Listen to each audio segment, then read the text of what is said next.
So somebody had tweeted out something which was like, hey, if you needed a side hustle that was going to generate like 3K to 5K a month, and you could only kind of work like, let's say like, a couple hours during the week and half a day on the weekends or something like that. What would you do to do that if you didn't know how to code?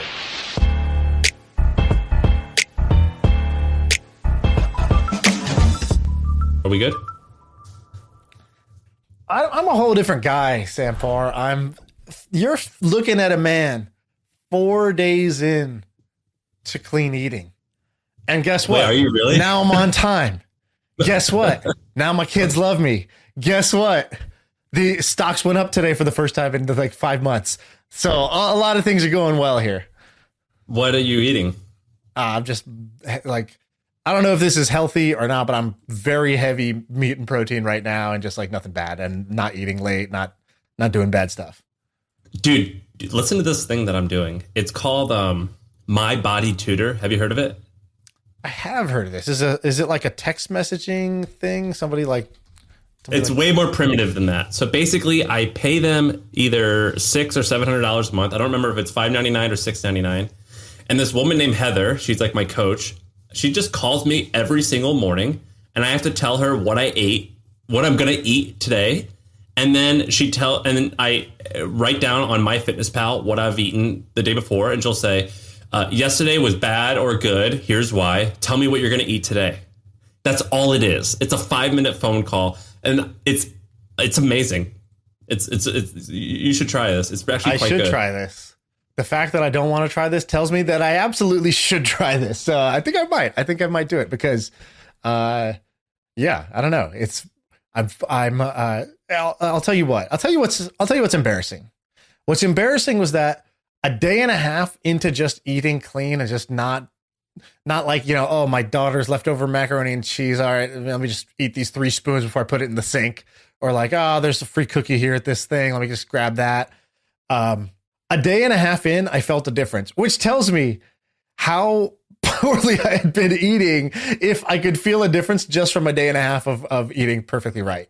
What do you eat normally that's bad? Like, are you talking about like processed? Does clean mean just like no sugar and not processed? No sugar, not processed, not like late night snacking or whatever, like just cutting it off at a certain time. And then not like, okay, I've been like, what'll happen to me sometimes is I'll be like, oh, I'm working. I got calls. I got the pod. I got all this stuff going on. I'm excited. I look up, it's 2 p.m. I haven't eaten anything. And I'm like, all right, the next edible item in sight is just getting like devoured, right? It's like a stress eat at that point. Yeah, it's getting got. Oh, you thought this party size of Doritos was for a party? No, it's getting got right now. And so you ever heard of someone doing a line of Oreos? It's when you get the Oreo tray and it's got like 3 columns and you do a whole line. You just take a whole column out in one sitting. That's something that would happen before, just on a inconsistent. I'm down, man, with that. I like to do Oreo cereal. You just get a gallon of milk and a sleeve of Oreos and just go to town. So I'm on board with you, man. I like all that stuff too, but you just can't do it.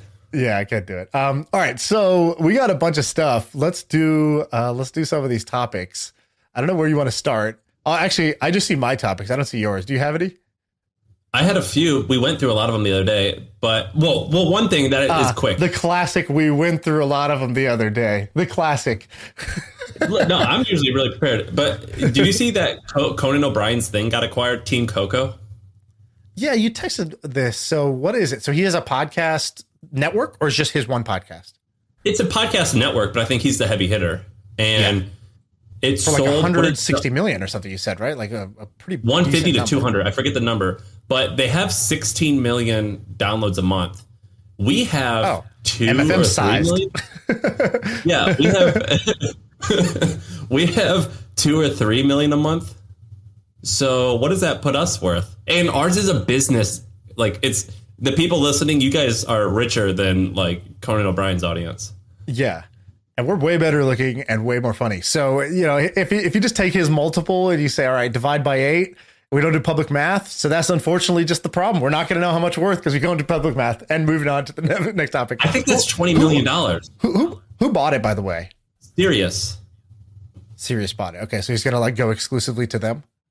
Yeah, but honestly, I'm gonna call our shot a little bit. I don't think that it's gonna be that crazy that in a year or two we get paid like 10 or 20 million a year to license out to Spotify or something like that. I would enjoy that. Sound crazy? That sounds a little crazy. 10 or 20 million, I think, sounds a little crazy. But then again, like, it sounded crazy that, you know, like, for example, The Ringer, when they got bought by Spotify, so they were a sports network of podcasts led by Bill Simmons. So Bill Simmons was sort of like the Conan O'Brien of that network. And they got bought, I think, for 200 million. And what's crazy is it's not even exclusive to Spotify, which is just like wild to me that that's how favorable these deals are. In the same way that Joe Rogan, when he got paid by Spotify, he had to take it off of YouTube, but he's still on Apple Podcasts, which is pretty crazy. So when The Ringer sold to Spotify 200 million, I think they were doing about 15 million in revenue when they got bought for 200. Crazy. That is absolutely crazy. And was it only one podcast? Or no, they actually have a bunch more, don't they? It was like 12 maybe or something like that. But they've got a few winners. It's like 3 winners, and then like it's like one big winner, 2 small winners, and then a bunch of like long tail stuff that kind of doesn't matter in terms of like how big it is. But also, I think for them, you know, the thing is, it's not like they were bought for a revenue multiple. It's not like Spotify was like, you know what, we're going to buy this revenue multiple because, you know, that's going to get priced at a favorable rate in the market here. It was just like, we need to strategically move into podcasting. Okay, go get Rogan, go get The Ringer, go get the one that got bought that's like up our alley is that startup one, Gimlet. So they bought Gimlet also for a lot of money. They bought Anchor, that podcasting tool that sucked. Like not sucked. The tool was cool, but nobody was using it. They bought that thing for like 150 million, which is crazy to me. And so they splurged. And I think, you know, that splurge window is now closed. Well, listen, if you're a listener, and if you work at Sirius or Spotify or something like this, and you want to throw a few, we are motivated by money. Yeah, I do things because people pay me money, so we can have that conversation. I enjoy commas with many zeros around them. yeah. Down. So anyway, if you're listening and you want to make an introduction or you want to help us get paid, can we talk about this? Okay, so I have a few ideas. So I have a couple things I want to talk to you about later. I want to talk to you about this new version of plastic surgery that I think is interesting. I want to talk to you about virtual reality project that I saw that was actually doing pretty significant revenue. I want to talk to you about this like bionic reading thing. So I have a few things I want to talk about. But first, can we talk about this meme, the drinking a cola meme? Yeah. So Sam texted me while we're on vacation, and I was like, dude, this is perfect for the pod because you saw a tweet from Moiz who came on the podcast the same day or the next day or something like that. And Moiz said something like, I don't know, can you pull it up what the exact phrasing is? But he was just tweeting about some business thing. He's like, oh yeah, I was drinking a cola with the founders of this, you know, blah, blah, blah app. And then he said some business thing, and Sam rightfully pointed out how hilarious that intro is of like, I was enjoying a cola with my friends, and then we just decided to start talking about, you know, cash flow. I met with the Triple Whale founders yesterday for a cola. They were exhausted from a day of traveling, but we all left with so much energy. Genghis Khan conquered 30% of the world during his reign. We want to do the same, except the world is now the digital marketing share. But the intro was, I met with these founders yesterday for a cola. That tweet is hilarious on multiple levels. First of all, I met up with these founders for a cola. Hilarious. Who drinks cola? I don't know. Like, who says cola? Yeah, first of all, that's like who smokes and drinks soda still? I don't know. Second, who calls it cola? Third, why is that relevant for the tweet? It's so funny. Yeah, so we have to do a series of tweets where it's like we talk about something profound, but the intro is like, so I was getting some caramels with a friend, or yeah. So like it just got to be like the most random stuff. Snapping off a beef jerky with my buddy Timmy, and he told me about how self-storage market is really going under right now. It's like, yeah, I thought it was who says a cola? Yeah, exactly. Cola? Do you think that's what he meant? Is a cola? Like he sat down for like Pepsi? Like that's. Dude, it's like, you know, At our board meeting today, we poured out a peppermint schnapps and decided to we're having some Fanta. Yeah, that is weird. Like, so that's my new, like, if we ever do an event or a conference, it's like, that's the passcode. Like, how do we know you're real and you're a real listener, you're real loyal? Yeah. It's like, you need to be able to come up and be like, and tell us a story. Tell us a story that starts with, like, so I was eating a Dunkaroo and, just had a question. Yeah. Or we got to, like, do the most extreme thing ever where it's like, so I was doing this thing where you suck on a piece of candy and then spit it in your friend's mouth so that it changes the taste. Anyway, we were talking about, that's not important, but we were talking about the economics. It's so good. It's so good. Yeah, that's my new shit. My last shit was I have moved straight to the end because of Elon, and I have moved straight to the end. That's done. And my new shit is, me and my buddy, we're doing the spaghetti thing where we each take one end of the noodle and suck on it. But when we got close to the middle, we realized the problem with COVID. And then we started talking about the recession and how it's looming. That's pretty good. Drinking a cola. All right. Wait, really quick. Do you think that he was trying to be funny? No, that's the best part. I think he was just saying, what happened. And that in his mind is what happened. Even the second part of the tweet alone, take the cola part out. Just being like, I met with the founders of Triple Whale and, Genghis, if you bring Genghis Khan into whatever sentence you're saying, you are about Dr. Pepper. Yeah. You are dramatically overestimating whatever you're doing in life. It's like the same way where if anyone's like, the way that Tesla came out with the Roadster first, so we're also doing like a high end of digital marketing attribution before we go low end. It's like, no, you're equivalent. You're making yourself equivalent to Tesla, and like that's. Anytime you're like Genghis Khan conquered 30% of the earth, whatever the next sentence is, better be fucking lit. And instead his was like, we're doing the same for digital marketing. And so that also was like, just hilarious to me. Is Cola, was Moiz born in America? Yeah, he's born here, right? I think they were born in Pakistan and then they moved when they were like 7 or 5 or something like that. Is that like a Pakistani thing where they call like soda cola? I don't know, maybe, because actually I have a cousin who came over from India, but like when he was like 20, and he would always be like, hey, can I have a Coca-Cola light? And we're like, what? What did you just say? And he would like he would always say the full name of things. And it was like, okay, yeah, like, is this covered by Nationwide Insurance? It's like, yeah, it is. Funny you ask.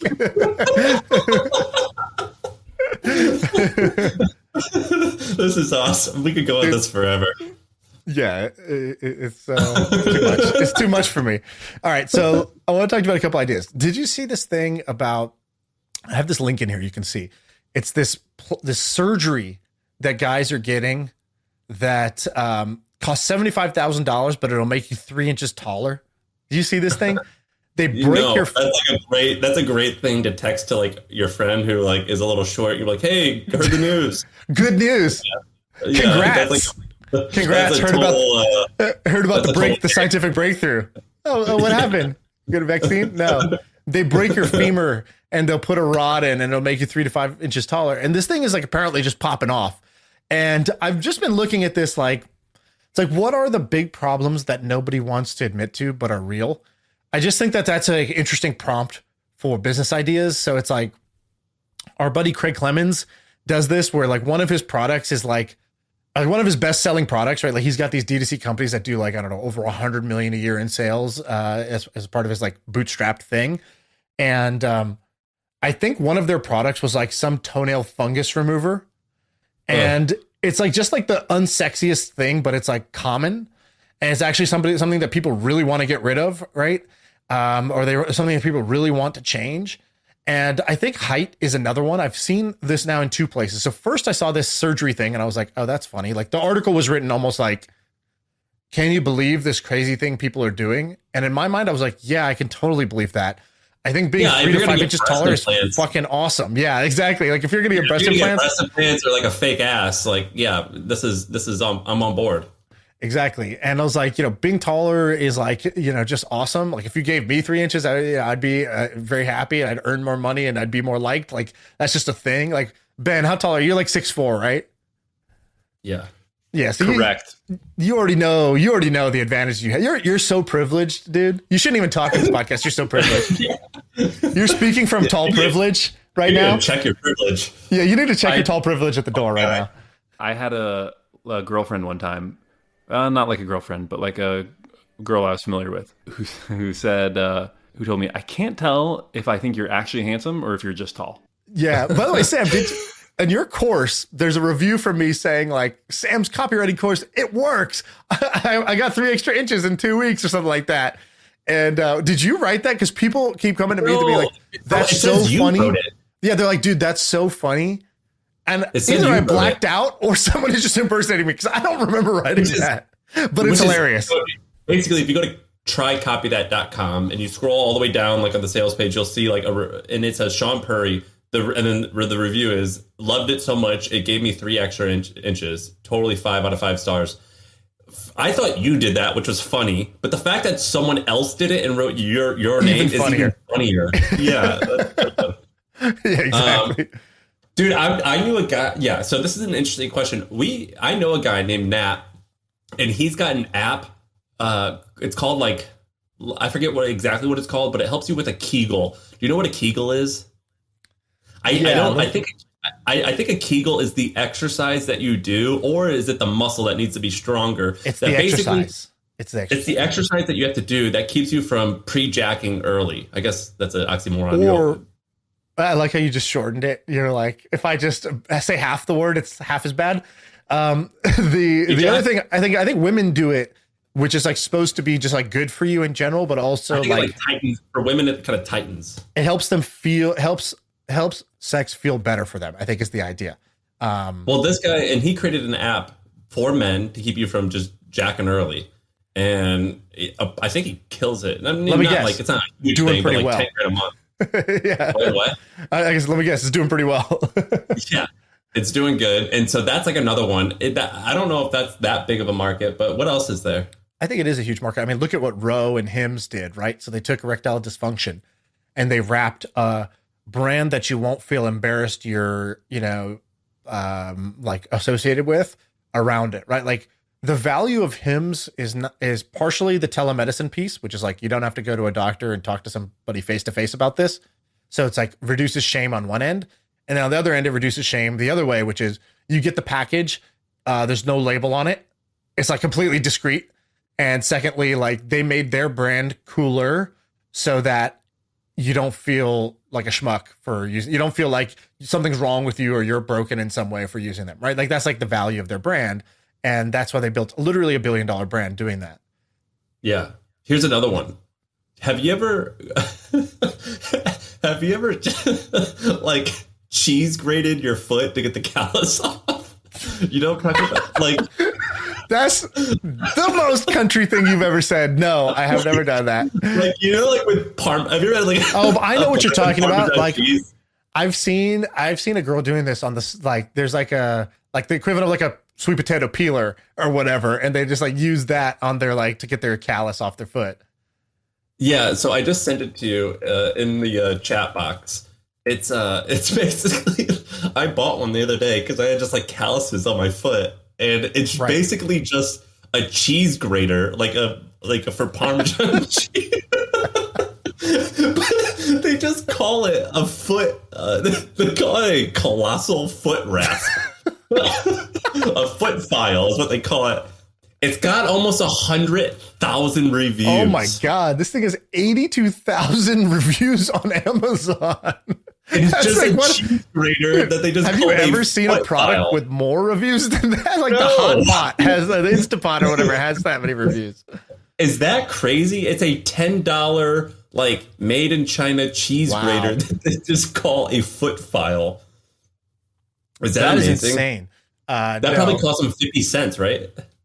No, more than that. But like, yeah, it's still profitable. That's crazy because they're just going to get so many searches, right? Like for something like this. The other one that's like the height one that I saw. So somebody's doing this on TikTok and the ad is brilliant. So they're selling a shoe, like a men's platform shoe. So it's an insert into a normal shoe. That's kind of like a heel, but instead of the heel being on the outside of the shoe, it's on the inside. So your foot just like your heel gets elevated from the inside, like a Dr. Scholl's, but like gives you 2.5 inches inside of a shoe. Way better than surgery. Just do that. Way better, right? And so, but how do they sell this? How do they sell this? The TikTok ad is, it looks like, so it's, this, like, I don't know if you heard this thing in comedy, like a man on the street interview, where it's basically like, if you ever watch those late night shows, they'll go to like Times Square, they'll be like, do you support, whatever this thing? And then people don't even know what it is. They like say stupid stuff. But it's basically like dude walking around with a microphone out and about, like Times Square or outside of a nightclub or like at a bar, and they just like ask questions. And so the ad is on TikTok, and what the guy's doing is, or the girl is, the guy's interviewing girls. He's like, all right, be honest. Does size matter when it comes to height for guys, right? Or like something like that. They like immediately get you of like, okay, first, this doesn't look like an ad. Secondly, you kind of want to know what the girl says. Because every man is self-conscious of it. Exactly, because it's preying on an insecurity. And so then, and it just quickly cuts between the girls, and they'll be like, and it ranges from a girl being like, no, okay, yeah. And then like, so it's kind of like her admitting it. And then it's like the next one is like two girls, and they'll be like, hell yeah, she won't even date a guy if he's not 6'5". And she's like, no. She's like, no, tell the truth. It's true. And like, and it's kind of like preying on the guy's insecurity. Like, oh man, girls really care about this. They won't admit it, but if you get them to be honest, they really do care that extra height matters. They'll be like, what's the perfect height for a guy? And then they'll be like, 6'1". Like, the average guy is my 5'9", and they're like, yeah. And then they're just laughing, right? And it's like 4 of those cuts of like that interview, and then it's like, and then they do an even better version of it. They're like, I've seen one, I think, that's like, the guy's wearing it, and they're like, did you know that he's wearing this thing right now? And they're like, no, I had no idea. And it's basically like, people can't tell that you're wearing these things. And so they're addressing the objections that somebody would have. So first they create the demand, which is that like girls will find you more attractive if you're taller. Then they address the objections, which is you don't look goofy for wearing stilts. And so they're like, oh, I have no idea. No, you can't tell. Oh my God, that's awesome. Like, that's so clever. And so they're like, and they super cut that together. And I saw that and I was like, man, this is a really effective like marketing campaign. And it's also an interesting product category that I wouldn't have otherwise really thought about.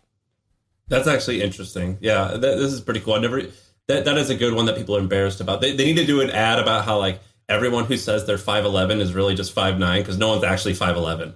Like you just, if you did a man on the street, you're like, how tall are you? And they're like, yeah, 5'11". I'm 6. And they're like, okay, cool. We have a thing right here. Just stand up. And they're like 5'10". No one's 6 even. No one's 5'11". Yeah, you're either 5 or you 6'1". Yeah, that's true. Never met a 6-footer in your life. It's like a leap year. I've never met a 6-footer in my life, dog. You 5'10". Just admit it. 5'10", 6'1". No in between. God skipped that. We went from 5'11" to 6'1", but you weighed 6 even. Yeah. God doesn't make mistakes, but he never made a man 6 foot even. That stamp wasn't made. So like anyone who says they're 6 even, that ain't true. That's why women always say you have to be at least 6'1". Let me tell you another TikTok marketing thing that I think is pretty clever that I saw. Have you ever heard of? It's probably not. It's pretty niche. But this thing called Farkate Apartments. I have it on here. It's FARKATKTE. So basically, there's a woman on TikTok, and she's a real estate broker or a leasing broker. And I'll tell you how I arrived at this. So somebody had tweeted out something which was like, hey, if you needed a side hustle that was going to generate like $3K to $5K a month, and you could only kind of work like, let's say like, a couple hours during the week and half a day on the weekends or something like that, what would you do to do that if you didn't know how to code? And one of the interesting answers was, I'd be a leasing agent, because if you can get an apartment leased up, you get, I think, the first month's rent or something like that as the broker. Yeah. And so the rent is going to be, in New York or San Francisco or these big cities, the rent's going to be like $3,000, $4,000, $5,000, $6,000. And so if you just lease one apartment, right? So if you can get one apartment leased, that's $5K right there. That's pure profit, essentially. And what I saw was that some people, what they're doing is they're creating popular TikTok accounts, just showing unique spaces, or like in this case, she shows like hilariously bad apartments. Like she'll walk into this place, she'll be like, all right, this apartment, this condo is exquisite in like whatever, Queens here. And then she'll be like, how many bedrooms is it? There's no bedrooms. There's just this loft. Actually, it's not a loft. Actually, it's just this like area above the kitchen where there's like a pipe above your head, but like there's like 3 inches to go sleep up there if you can climb up. And like, oh, do you like the soothing sounds of water? Well, the toilet keeps running, so you'll have that Zen vibe. And so she's like kind of making fun of like how overpriced apartments in New York are, and for like how little you get for how much you pay, which is just a great viral hook, right? So instead of just doing the literal thing, which is go to find an apartment, be like, hey guys, here's a great apartment. She finds hilariously bad deals, makes that her TikTok, or really good deals, and then she basically says, if you want an apartment, come to me. And so I don't know if this is exactly her model, but because I just looked at it real quick, but like I think that would be a model that would work, is create content. Like we've seen this on Instagram. There's an account called Zillow Gone Wild, which is just hilarious to watch, which is like, it's just like crazy ass homes from Zillow. And so you can kind of make like house porn or like apartment porn, where it's like just really interesting stuff, like really interesting apartments or really interesting homes, really overpriced, really underpriced, whatever. And then use that as your lead gen for like, by the way, do you actually just want a 2-bedroom apartment? Like come through, like get it through me. Like, here's my listings. Like you can actually see if you want like something that's not like overpriced, here's my listings. And like, I think just doing something like that, you could have a lot of fun and build a pretty like solid business. I mean, I'm sure she's doing way more than $5,000 a month, but I just thought that was kind of an interesting little model. I looked up this word. I've never heard of that word. I looked it up. It's a Yiddish word that means poor quality. And so, gotcha. But who's this lady? What's her handle? It's just that. It's that word. Those words. She got Farkakde apartments, and that's her TikTok. She has 37,000 followers, and like, like here's a huge loft in Brunswick. It'll have 108,000 views on that video, right? So she's showing these things, but then she has her actual. So she's like comedy actress / realtor. If you want my real rentals, compass.com, go get them. Right. Like you can email me. This lady crushes. Yeah. So I thought this was great. And it's like completely differentiated from what most people do.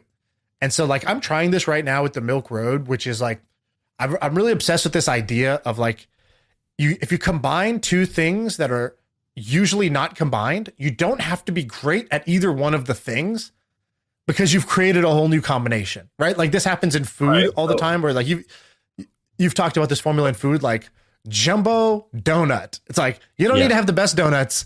Just do a huge donut, and then people will come to you for that, right? Go for the biggest, make like a green, purple ketchup, green, like, or Dorito tacos, right? Like, it's not that it's better. It's just so different. And so with Milk Road, we're doing this right now, where I'm trying to create like basically it's not funny enough where it'd just be like a straight up like comedy thing. Kind of like but this it's podcast. Like a lot of, yeah, it's like this podcast. Yeah. I don't know why I'm trying to go for this like far-fetched example. This podcast. Are we the richest? No. Are we the smartest? No. Are we the best prepared? No. Do we have the best insights and research? Absolutely not. Are we the funniest? No. But do we have the right combination of like, we're having a good time, we make ourselves laugh and make you laugh just enough, where like it's business and it's just enough business and just enough make you laugh. And that's what like I'm trying that with the Milk Road now. I'm trying to do the same thing. It's like there's crypto information. There's a lot of people trying to be the smartest guy in the room with crypto. It's like a big brains contest. You go into a room and everybody's just trying to have this like 9,000 IQ. And it's like, well, we want to be smart, but we're not going to be the smartest, because who the fuck knows who's the smartest? And it's really hard. But like, we can also be slightly funny, and we would differentiate ourselves from everybody else doing crypto content. And so I'm pretty interested in this idea of stacking unique skills that are like, you don't have to be the best at either. You just have to be just dangerous enough at both. But if you combine them, you're completely differentiated in your market. Can I ask you about a crypto story really quick that you might know about? And I need you to explain it to me. So do you know anything about Sam Bankman-Fried? That's his name, right? Bankman-Fried? Yeah, of course. So how old is he? Is he under 30 still? He's like 29, 30, 31. I know he was under 30 at once, but is he still under 30? I should know. They are currently the leading sponsor of the Milk Road. So FTX, go get your account. So he is 30 years old exactly on the dot. All right. That was a bad joke I made, by the way. I said I knew he was under 30 once, but is he still under 30? That was good, actually. I just didn't pick it up. All right. So this basically when he was 28, he was worth like $20 billion, right? Yeah, I think him or the guy from Binance, they're the richest person from crypto besides whoever Satoshi is. That's crazy. So, he said in an article the other day, he's like, I'm thinking about spending $100 million on the upcoming presidential election, but I'll probably cap out at about $1 billion. Yeah. And just like that statement is just a ridiculous statement to not that it's wrong. It's just like a crazy chain of words added together in one sentence. Like I didn't think I would hear someone say it, let alone a 30-year-old. What type of person is this guy to become that rich at like 28? He also has a unique skill stack, which is that, so he was like I think a trader or an analyst at Jane Street. So it's like kind of like a smart quant type guy.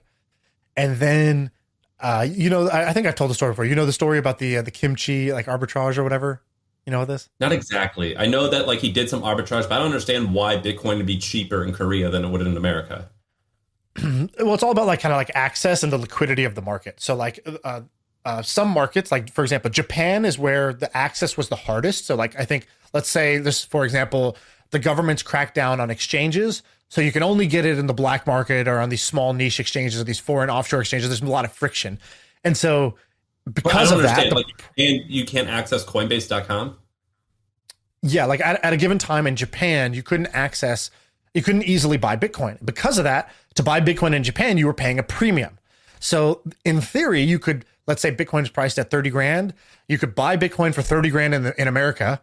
And if you had a way to sell it in Japan, you could sell it for 32,000, and you could just infinitely make a $2,000 spread. And so it's kind of like, great, how much capital you got? Pour it all into Bitcoin in the US and then sell it all instantly in Japan. And you're not really taking much risk because you're just quickly flipping it for that premium. And so a lot of people were trying to do this. I think there was a spread of about 5 grand in Japan or something like that at the time, but nobody knew how, it wasn't easy to go sell the thing in Japan. Again, if it was that easy, there wouldn't have been the premium in the first place. What he found was that, I think it was in Korea, that there was a smaller premium, but it was easier to get around.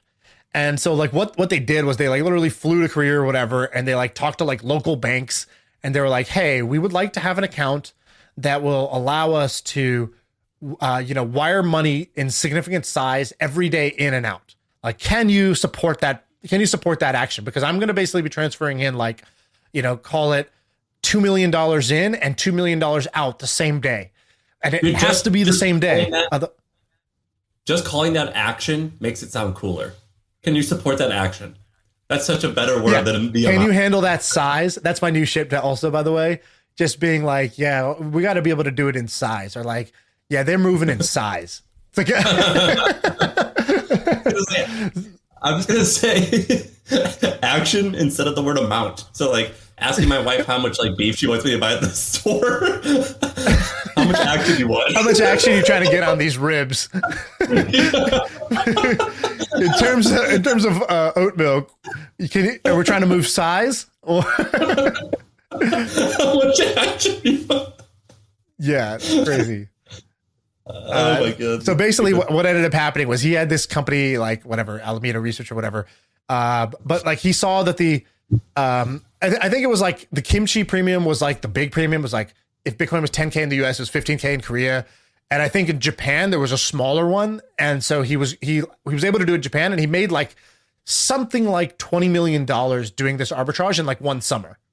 And it took him flying there, finding a network of local banks that would let him wire serious money in and out and make sure that they could just repeat these transactions on the same day close, so that they had the money. They were recycling a small amount of money. So I think it was take $2 million, they buy Bitcoin, they sell it in Japan. They take the money that they made in Japan, they need to be able to wire it back so that tomorrow they can go buy again 2.2 million of Bitcoin based off of the extra that they made. And then they did the same thing next day, 2.4 million. And they got it up where they eventually profited 20, 30 million. So then he basically was all right, him and his small team, I guess, this little crew that was doing this arbitrage. Did he have money ahead of time, or was he just no. living with roommates? Living with roommates. Even now, he lives he drives an old beat up Honda or some shit like that. He sleeps in the office on a giant beanbag. So there's tons of pictures of him just passed out on a beanbag in front of his desk, and it's actually 2 beanbags, upper body on one, feet on the other, creates this tiny little SBF bridge in between them. And like, that's just the way this guy works. And he's like, you know, he's vegan. He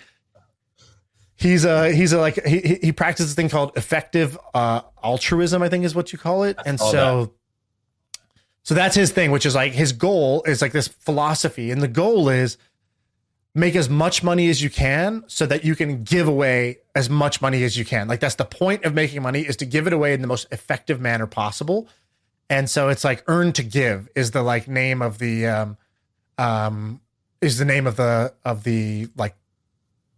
philosophy of what they do. Is that and so one of the things he's trying to do is like, yeah, that's what he says he's motivated by. So he's like, you know, he's donated he's donated 200 million already of his like net worth. And he's, you know, this thing about like, I'm willing to donate up to $1 billion, you know, in the next one is to like, you know, another way to make change. And it's not all political. Like, it's like, where does the dollar have, you know, the most effect and that sort of thing? Yeah. He, did I also read an interview, or is it you who told me, where he was like, I don't even care about Bitcoin. Like, I'm just doing this to make money. Like, he said something to the... He's not like particularly interested in crypto. He's full of shit. Yeah. So there's a lot of people in crypto that are like very missionary. Like, if you listen to Brian Armstrong from Coinbase, he's like, he like lived in Buenos Aires and he saw like, you know, what happened to the Argentinian peso. And he was like, it's not right. Like, people around the world are, you know, don't have access to like economic freedom. And, you know, they live in a place where their currency gets devalued like crazy. And like, there's a better way. And it's crypto. I believe that to my core. And I'm going to like, Coinbase is going to help more people like get into crypto, because I think crypto is what matters in the world. And Sam Bankman-Fried's just sort of like, you know, not that his mission is different. His mission is like, I'm an effective altruist. I'm trying to give away as much money as possible. So I need to make as much money as possible. And in order to do that, I'm going to just, you know, whether you're selling this or that, like, cool, people wanted an effective trading platform for crypto, I'll build that. You know, I know this product and this need because I'm a trader, so I'll be able to like do it that way. That's baller, man. And there was a meme of him going. The other piece of the, I was going to say, the other piece of the effective altruism is like, they really use like, they want it to be evidence-based, that like, you know, every dollar going in is like having like, you know, sort of like the greatest possible impact is like one of their big things, like how measurable is the impact. Dude, this guy's great. There was a funny meme of him going around. Basically, this guy, his name's Sam Bankman-Fried. Google him, and he looks like you'd want him to look. So he's kind of like a chubby Jewish guy who wears like New Balance shoes and like high socks and cargo shorts and like an army green t-shirt and like shaggy hair and a huge Timex watch. Like, he looks like you want him to look. Yeah, and he there's a picture of him on stage. And it's like this beautiful interviewer. And then on his left is like Giselle. And on the right is like some other model, like Heidi Klum. I forget, like these like, you know, smart like business women who are just like the most gorgeous people you've ever seen. And he's sitting in the middle and they're all like looking at him. And it's like, get you a person who will look at Sam Bankman-Fried like Giselle looks at him or something like that. And it's hilarious. Yeah. And he's just kind of hunched over, oblivious to the whole thing. It's great. Is he like what makes him special? You know, that's hard to say. I haven't met him. We've met some of the other like kind of people, the FTX team. Like, for example, their head of strategy is like 25 years old or something like that.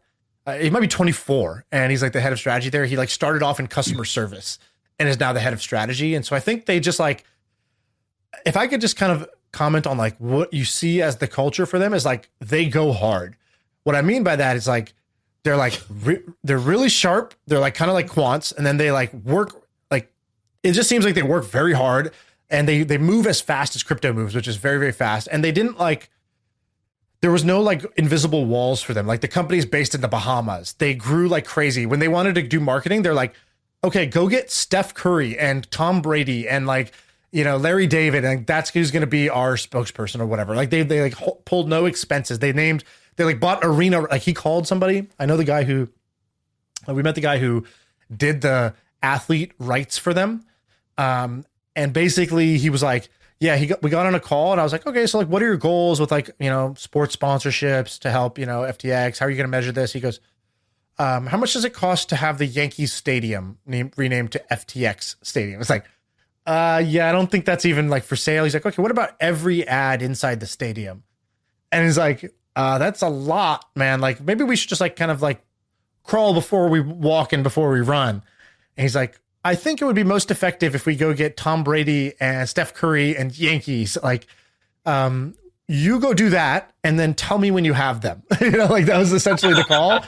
And it was like, name your price. And like, that's what they did. And guess what? They got all of them. And it's like a pretty impressive strategy where it's like, there's not like any like, tiptoeing around in this. I love those people. I call them freaks and I love them. I love these freaks. I love freaks. He also is one of my favorite Twitter followers. Like, I don't know if do you follow him on Twitter? He posts awesome threads that are like, not like, again, it's not propaganda for his company, but it actually is effectively propaganda for the company. So he'll just be like, here's my thoughts on like raising money. Here's what actually happens. And he'll be like, yeah, investors, they want us to do this. And at first I thought, that's just self-serving bullshit. But then I realized actually the game theory is this. And then he like just talks, he'll just lay out these long threads. And like, he's like, look, I'm not saying this is FTX's point of view. This is like my late night thoughts about this topic. And when you see him think out loud, you're like, oh, wow, this guy's like just incredibly sharp. And he sees both sides of it. He's kind of like an independent thinker. And so he's one of the best follows on Twitter. Do you think, working with him, do you think that he's obviously has some intensity, but is he like a hustle, like let's work, like why, like this alpha type of guy? Or no, is he like I don't get that vibe. I don't get Wolf of Wall Street. I don't get he's not Genghis Khan took over 30% of the thing. It's like, it's more like obsession meets like, I don't know if this got cut. I think this got cut out of our previous podcast where we were like, we kind of admire the like Asperger's-y personality because it has like the ability to like focus really intensely and the ability to like think for yourself and not think just like, oh, what is the norm? What's societal norms? Like, let me just go with that. So to me, it's like when he says that let's go get the Yankees and Tom Brady, it's not because like, let's go swing our big D around here and let's go show who's boss. It's like, well, it seems like the most effective thing to do if we're trying to build trust would be go to the most trusted athletes and like get them. And on a cost per fan basis, they're actually the most effective, even though the total gross dollar amount is higher, right? Like to me, that's how his brain works. Not like, it'd be sweet, dude, if we go get like, let's go get the fucking Yankees, bro. Like it's not that. And so, he just looks at a chart and he's like what has the largest reach? Okay, that makes sense. Yeah, just whatever's number one on that chart, just do that. Right, exactly. Like, well, if this has the arbitrage, then like let's put all of our money into it and like let's hedge it over here. Like that, it's more like that. And so, don't you understand?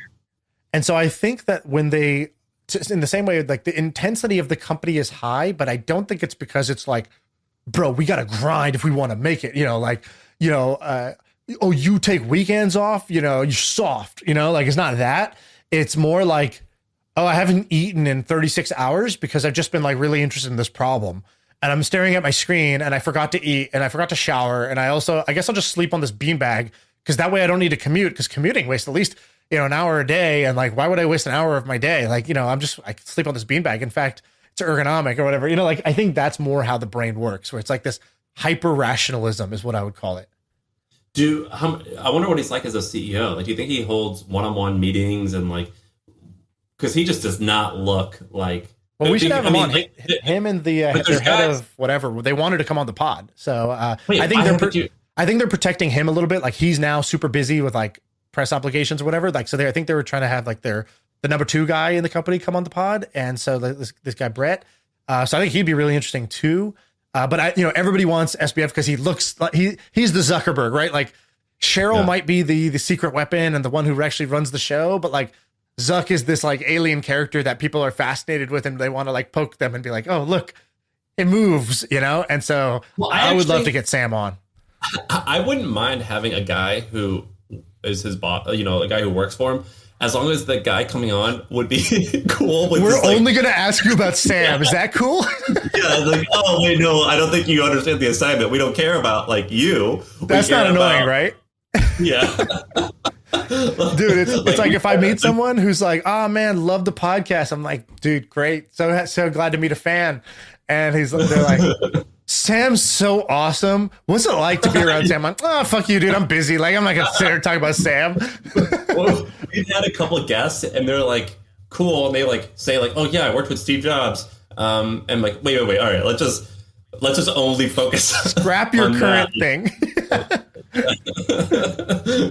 So as long as they're okay, like if they understand the assignment, that it's strictly a like we're just here to like learn. Like Joe Rogan had this guy who worked at SpaceX, and they talked about what it's like to work to Elon, and I was like, oh, let's just only focus on that thing. The whole go to space stuff is cool, but just tell me what it's like to work with Elon, and that's what we. As long as they understand that's the assignment, I'm on board. Our software is the worst. Have you heard of HubSpot? See, most CRMs are a cobbled together mess, but HubSpot is easy to adopt and actually looks gorgeous. I think I love our new CRM. Our software is the best. HubSpot. Grow better. Here's another kind of like interesting, like intensity teamwork thing that I think is, you know, close enough transition. Have you seen this business called A.Team? A-Team? Like, I think it's just a letter A and then .team is their website. Well, you know that's like a famous TV show, right? You remember Mr. T? Mr. T or whatever? Yeah. Yeah. All I know is that much. I've never seen anything. So it's that same, like, I think they're kind of playing on that branding a little bit in the sense that like, the idea is based, so they just raised $60 million. They raised it from NFX, who I really, NFX was early in them and said good things. I respect NFX, so made me pay attention. Now, this is an idea that's been around. It's been tried, but maybe the time is right now. And so that's why this is interesting to me. So let me kind of give you my backstory of this idea, and I want to hear what you think, if you think this is a good idea or a bad idea. So I once heard Naval on a podcast talk about like the future of work. And he was basically like, Naval was like, you know, I don't buy this whole, I don't believe that we're going to live in a world where you work 9 to 5 sitting at a desk in some office for one company and you work there for 30 years. And already you see that shifting. Like instead of working at a place for 30 years and then getting your pension when you retire, and they like, you know, have a cake cutting ceremony in the lobby for you as they send you off to your death. Like, okay, now people started to hop jobs more. And then people started to work, you know, remote and freelance. And Naval's thing was like, he's like, I think the future of work is like Ocean's 11. He goes, you're going to have your crew the same way that Ocean's 11 is this badass team of like, you know, you got the pickpocket guy, you got the ninja, you have the like the comms guy, you have the planner, you have the like, you know, the guy who can go gather intel, you have the hot girl who's a distraction, and you have this, you know, you got Brad Pitt, George Clooney. All right. So that's the team. And it's like, you're just going to get a message which says, all right, guys, round up. Like we got one, we got a mission to go on. And everybody meets up and everyone doing other stuff. And it's like, what's the mission? Oh, like, you know, Ocean's 11, so we're going to rob this bank or whatever. And then for work, it's going to be like, all right, here's this brand that's trying to whatever. They're killing the US. They're trying to expand into India. And so you might be the Ocean's 11 team that continuously gets called on to take a brand and expand them into India. And like you wake up, you get a page, you know, your pager basically goes off and says, we need you. The bat signal is up. You all congregate. You've all worked together. So, you know, you come as a group who's good at accomplishing certain types of missions. You do those missions. You rate each other. You rate the company that hired you. They rate you. You rate each other on your team. You go on your way and you get called in for the next mission. And the money hits your bank. And so Naval kind of describes this thing, and he's like, you won't just have one team. Like you'll probably float around with a couple teams. Like if you're the pickpocket, you've got like 3 teams that can call on you. And it just works that way. So you get reputation that's built not on a resume, but through this like verified ratings of like, I've actually worked with this person. You have not continuous work. You get called on when there's a mission, you sprint, you crush it, then you relax until the next mission. Oh. You can work as much or as little as you want. You may or may not even know the identities of the other people. You could be like, my nickname is just whatever, Starwing. And I just go in and people know me as Starwing. And that's how I work. And like, that's the future of work. So that kind of fascinated me when he described it. And he did it in the Naval way, which was like, you know, 1/10 of the words I just used, but twice as interesting. And now I'm starting to see some startups pop up that are doing this. And to me, A-Team is an idea of that, where they're like, oh, you want to build an e-commerce website? Well, we have the designer, the front end developer, the back end developer, and the like conversion optimizer. And like, they'll just swoop in and they'll just do it for you. In like 2 weeks, you'll get a better product than whatever. And here's the big lump sum payment you do for that team. This is so amazing. I saw a meme the other day where it was a guy, he goes, I so look forward to the day where I'm just sitting at a bar and a stranger walks up and says, I'm putting together a team. And I look at him and respond, I'm in when we leave. And it was just like that. Yeah, I live in the duffel bag, you know. Yeah. I'm putting the team together. You in? Dude, this is awesome. Their site is amazing. This is one of the best landing pages I've seen in a long time. It's A.Team. Look at their landing page. It's pretty good. The hero image is really good. And then, the examples they just are good. so succinctly describe what they're doing.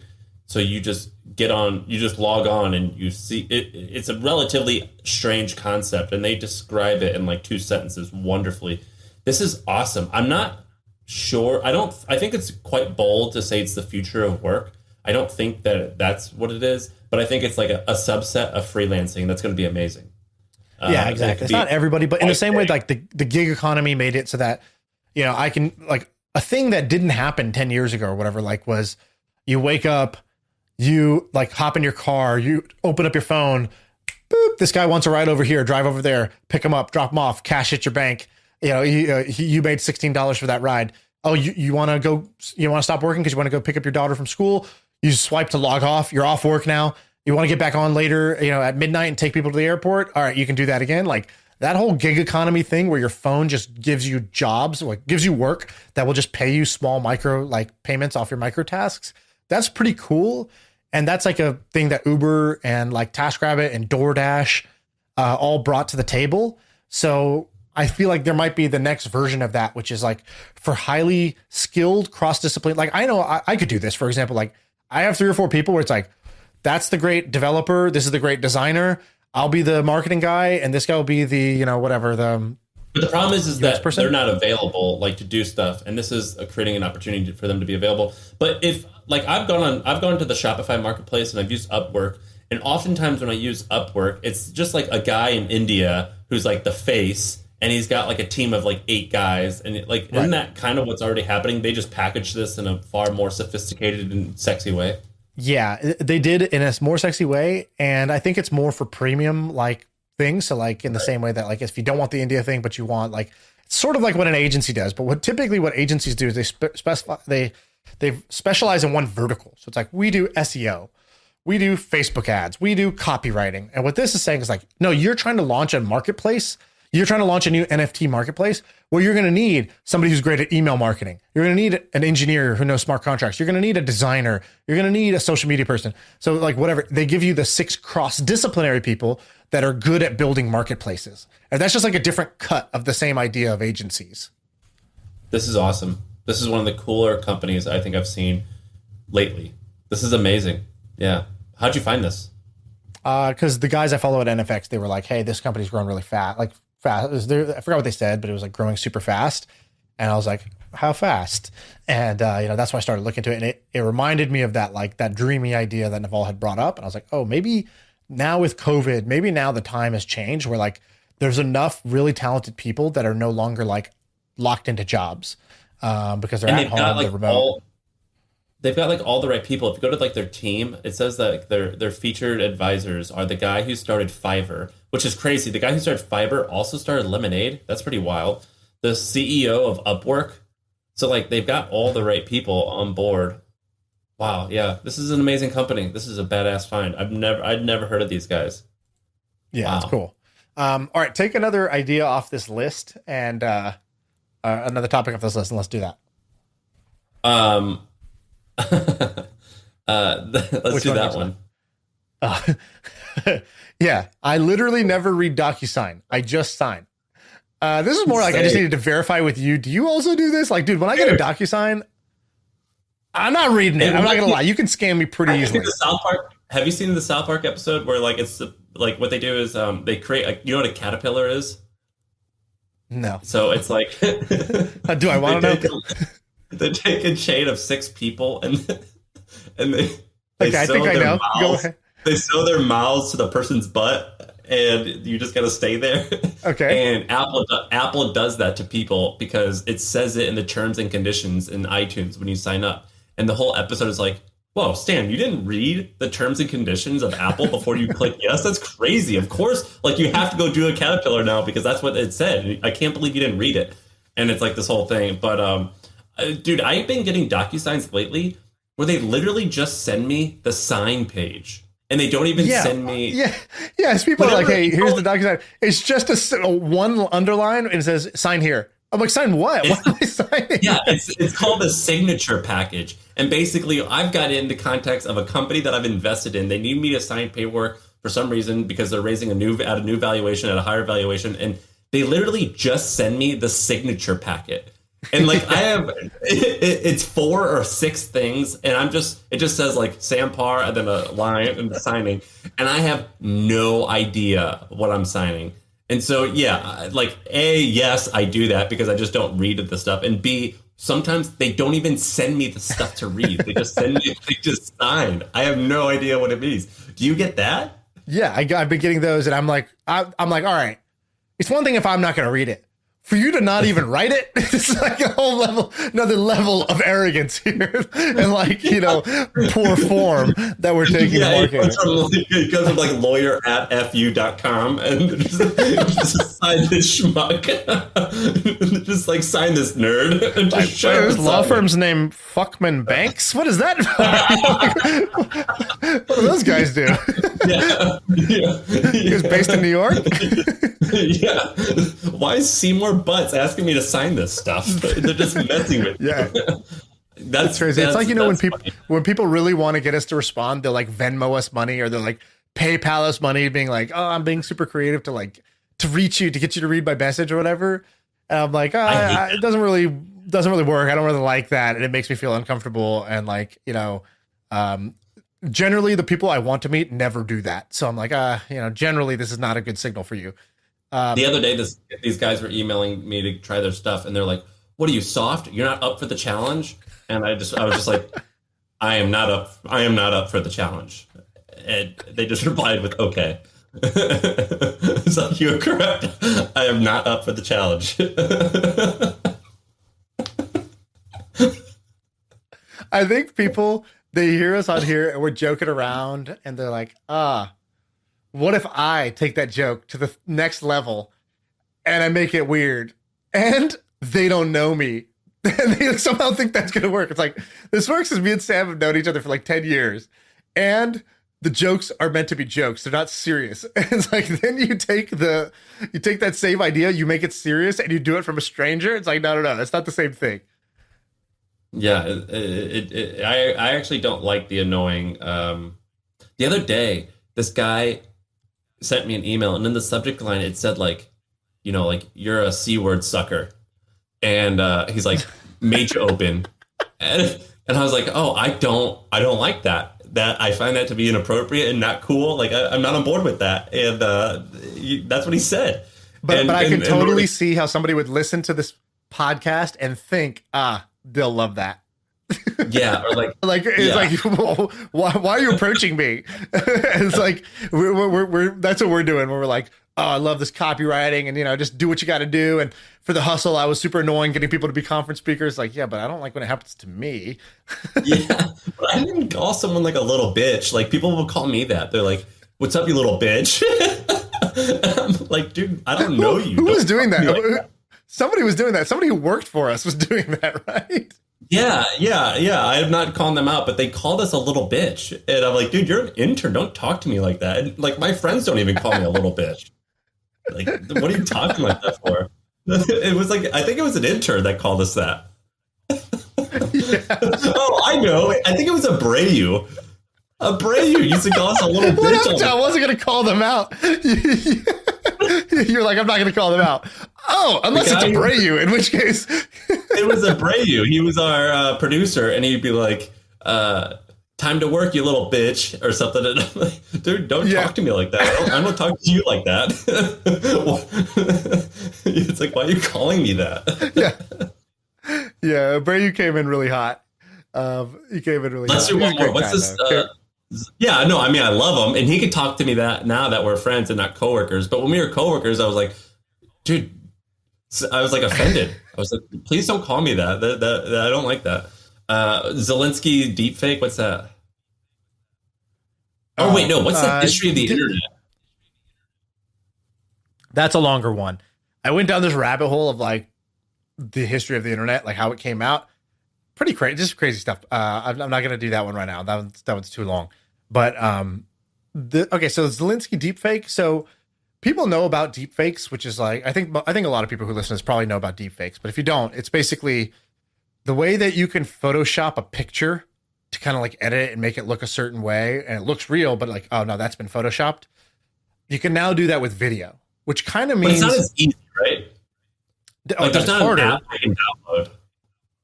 It's not yet. There are some, but like, you know, in a small way, like the Snapchat face filter is essentially like a bit of a deep fake. There's this Have you seen the baby one? Or the one where it makes you sad and cry? No. Is that on like Snapchat? Yeah, it's on Instagram, I think. They like show someone's face and they're like, hey, Shaan, why are you so sad? Why are you crying? And you're like, what? I'm not crying at all. But like it looks like you're crying and sad and like you have a frown. And so like that's one version of it. Then there's like there's this app, I forgot what it's called, it's something Moves or something like that. It's like some dance app, but like you basically take a picture of yourself standing there and then it'll make it look like your body, it'll make you look like a great dancer. You could go post something on Twitter. I think you might have done this where it's like I think that's how you found it. Was I did it. It looked like I was breakdancing. Yeah, you're like it's like just jamming out on a Wednesday. It's like, whoa, Sam can breakdance? Then it's like, it looks not quite right. Wait a minute. And it's like, oh yeah, that's like a deep fake. Basically, it's a deep fake video. And so but they're getting better and better. Like you'll see them do this with like, oh my God, did you hear Obama saying the N-word? It's like, what? No. And then you watch this video. It's like, it's a deep fake, but they could like mimic his voice and his lips moving and talking, doing something. And then this is happening. It's like, it's becoming a big problem in the porn industry because people are doing this with like, oh, there's some girl in my college and I'll just take her picture and I'll make it look like she shot this, you know, sex tape or whatever. And people are like, dude, that's like, you know, really effed up. But like the technology can do that now. It can basically make it look like somebody was doing something that they never did. And so this is becoming a problem. And there's one with Zelensky, the Ukrainian, president, prime minister, whatever he is. And like, there's this video going around of him talking and it's there's a real video. And then there's the deepfake video where it shows like a trail powder of cocaine on his desk, and they're like, and the Russian propagandists are saying, like, look at this, your president's breaking down, he's using drugs, that's why he's saying all this crazy stuff. And they added some stuff in the background of the video, and I'm like, oh man, this is just gonna get super crazy. Of like, how do you know what you can trust if you can't trust your eyes and ears anymore? Like, how are we gonna like prosecute crimes? How are we gonna like prevent people from like just completely slandering your reputation? How are we going to prevent people from like, you know, like this was what people said that the Russians were doing with Hillary, like during the election, was like, they were showing propaganda of like, Hillary said this about black people. And they were promoting that in like predominantly black counties where they were trying to sway the vote and like get them to not turn out for Hillary. And it's like, it was fake, right? But it was like misinformation. And so to me, I'm like, this deep fake thing is going to be like a real problem. And I think there's an opportunity. Well, there's one answer that a buddy was trying to work on, which was basically a way to like certify the original mint of the video. So it's like you can basically encrypt the original video so that if anybody wants to see like, oh, this video of this guy saying this crazy thing, was this what was originally shot from the phone? And so he was trying to do that, but really what you need the phone makers to participate, because it has to be done at like the hardware level, because anything else it can be tampered with. It's like, well, if it's just a video file I encrypt, then I could just like encrypt it later. I could edit it first, then encrypt it. So it has to be done like as it's being shot. Apple and Google and Samsung or whoever these people are, they're gonna have to bake it in where like every video comes with a seal of authenticity, and then that's gonna be a cat and mouse game of like, can that be faked? Because you could put somebody in prison for like a fake murder. You know, like that's how crazy this is gonna get if we don't have a way to fight against deep fakes. By the way, go to the chat of Riverside and click the link I just sent you. Tell me what you think about that deepfake. That's you dancing? Dude, that's great. Yeah. You said announcement. While you guys have been taking this time to chill, your boy's been learning to dance. Get on my level. And there's a video of you. Okay, so it's GetSway. So Sway is the name of the app. So GetSway.app is the name of the thing. And this is hilarious. Although it made you look a little chunky here. Right? You look a little bit like Will Ferrell in this video. So, you know, you could dance, but it also looks like you put on like the COVID 30. That was pre-influencer. Well, no, but it's like glitching. It's not your actual thing. It's like, because you're moving so fast, it's like, it has to make it fuzzy. It can't have like a really sharp like line. It's pretty good though. Obvious. For just an app. I mean, click left. Go to the left one. There's another one. I mean, it's pretty amazing for just like a free app. What do you mean click left? There's no left. There's a video to your left. On the next picture to the left. On your profile? Okay. I mean, it's a pretty amazing. What's the app called? GetSway? Yeah. Yeah, I think it's pretty amazing.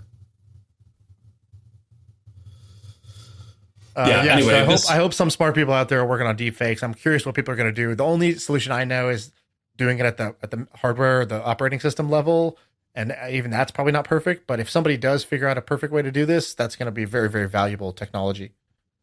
And I saw the Obama thing. Yeah, they made him kind of say some crazy shit. Yeah, man, I agree. It is kind of scary. Well, Ben, what do you think? How do we do? We got giddy Great early. Episode. Very, very eclectic. Very eclectic, but like all very interesting stuff. And the cola stuff was all time. Can't wait to drink a cola with you guys. What was your favorite one? Your favorite non-cola, doing the cola one. Which one did you like? I think eating caramels was my favorite. It's just simple and amazing. So unexpected. I think my favorite was actually, we were just eating spaghetti, kissing in the middle, when all of a sudden... Me and my co-founder were doing the kissing the spaghetti thing where you each take one end, put it in your mouth, get meat in the middle. And what we realized was that the recession... Yeah. And then we realized... Yeah, that's a good one. The best part is but the thing about co-founders is, it's like you don't address the first part. And you got to do this like in a keynote. That's like a product, like a Steve Jobs product announcement. And never address it and never laugh. In the office, grabbing each other's butts, and then it hit us. Why stop there? You know? All right, we're out of here. This is great.